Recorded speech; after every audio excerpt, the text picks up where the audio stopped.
దూత media, power of news.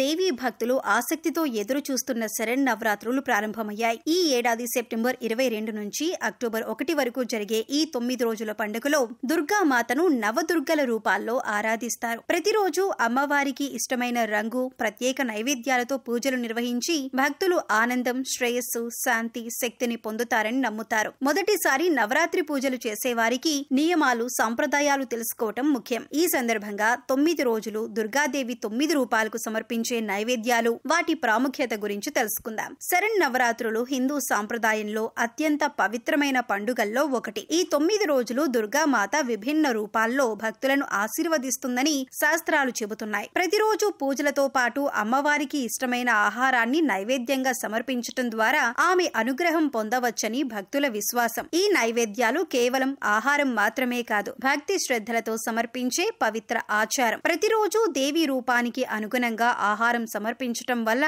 ఆ రోజు ప్రత్యేక ఫలితాలు లభిస్తాయని పండితులు చెబుతారు. 9 రోజుల నవరాత్రి పండుగలో మొదటి రోజు శైలపుత్రి ఆరాధనతో మొదలవుతుంది. ఈ రోజు ఆవు నెయ్యి, కట్టె పొంగల్ని నైవేద్యంగా సమర్పిస్తారు. ఈ ప్రసాదం ఆరోగ్య సమస్యలను తొలగించి శారీరక, మానసిక బాధల నుంచి ఉపశమనం కలిగిస్తుందని నమ్ముతారు. శైలపుత్రి దేవి పర్వతరాజు కుమార్తెగా స్థిరత్వం, శక్తిని ప్రసాదిస్తుందని భక్తుల విశ్వాసం. రెండవ రోజు బ్రహ్మచారిణీ దేవిని పూజిస్తారు. ఈ రోజు పులిహోర, మిఠాయిని ఆచారంలో భాగంగా సమర్పిస్తారు. ఈ నైవేద్యం కుటుంబంలో సంతోషాన్ని, శ్రేయస్సును తెస్తుందని, దేవి అనుగ్రహం వల్ల జీవితంలో సమృద్ధి చేకూరుతుందని చెబుతారు. బ్రహ్మచారిణీ రూపం తపస్సు, ఆధ్యాత్మిక జ్ఞానానికి ప్రతీక. మూడవ రోజు చంద్రఘంటాదేవి ఆరాధన జరుగుతుంది. ఈ రోజు కొబ్బరన్నం, బియ్యంతో చేసిన కొబ్బరి పాయసం నైవేద్యంగా సమర్పిస్తారు. ఈ ప్రసాదం మానసిక శాంతిని, దుఃఖాల నుంచి విముక్తిని కలిగిస్తుంది. చంద్రఘంటాదేవి శాంతి, సౌమ్యతను అందిస్తూ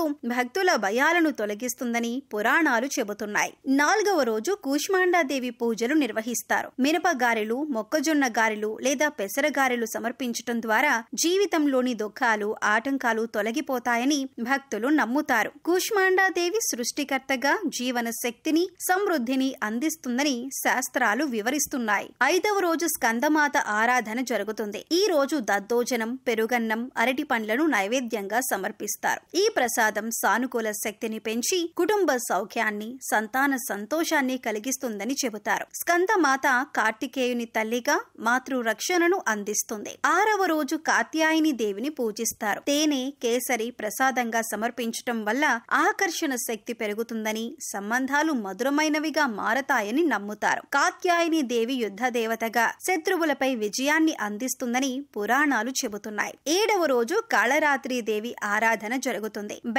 బెల్లంతో చేసిన వంటకాలు, శాకాన్నం లేదా కలగూర పులుసు నైవేద్యంగా సమర్పిస్తారు. ఈ ప్రసాదం ప్రతికూల శక్తులను, దుష్ట శక్తులను తొలగిస్తుందని భక్తుల విశ్వాసం. కాళరాత్రి రూపం భయానకమైనప్పటికీ భక్తులకు రక్షణ కవచంగా నిలుస్తుంది. 8వ రోజు మహాగౌరీ దేవిని పూజిస్తారు. కొబ్బరికాయ, చక్కెర పొంగలి సమర్పణ ద్వారా సంతాన సంబంధిత సమస్యలు తొలగిపోతాయని, కుటుంబంలో శాంతి నెలకొంటుందని చెబుతారు. మహాగౌరీ దేవి సౌమ్య రూపంలో శుద్ధత, పవిత్రతను అందిస్తుంది. 9వ రోజు సిద్ధిదాత్రి దేవి ఆరాధనతో నవరాత్రి ముగుస్తుంది. నువ్వుల ప్రసాదం, పాయసం లేదా పరమన్నం సమర్పించటం వల్ల ఆకస్మిక విపత్తుల నుంచి రక్షణ లభిస్తుందని, ఆధ్యాత్మిక సిద్ధిని పొందవచ్చని నమ్ముతారు. సిద్ధిదాత్రి అన్ని సిద్ధులను, ఆశీస్సులను అందిస్తుంది. ఈ 9 రోజులు భక్తులు ఉపవాసాలు, పూజలు, దాన ధర్మాలతో అమ్మవారిని ఆరాధిస్తారు. ప్రతిరోజు నిర్దిష్ట రంగులో దుస్తులు ధరించి ఆ రోజుకు తగిన నైవేద్యంతో పూజలు చేయటం ద్వారా దేవి అనుగ్రహం పొందొచ్చు. ఈ సాంప్రదాయం భక్తులకు ఆధ్యాత్మిక ఉత్తేజాన్ని, మానసిక శాంతిని అందిస్తుంది. ఈ శరన్నవరాత్రులు భక్తుల జీవితాల్లో కొత్త శక్తిని,